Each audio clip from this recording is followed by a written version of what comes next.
Hello, Kongga! Surprise! Miss na kita.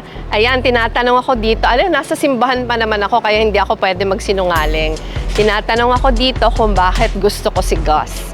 Maraming hindi nakakaalam na naging matalik tayong magkaibigan nung nasa Congress ako. At yun ay dahil sobrang tulong mo sa amin sa Bicol, kahit hindi ka Bicolano. Alam ng mga kababayan ko na inalalayan mo ko. Kasi neophyte congressman ako nung magkasama tayo. Tinuruan mo ko kung paano makapagsilbi ng maayos sa aking constituents. Nag-training at nag-offer ka pa nga na itatrain mo yung aking mga community leaders para matuto sa lahat na magandang ginagawa mo sa Parañaque.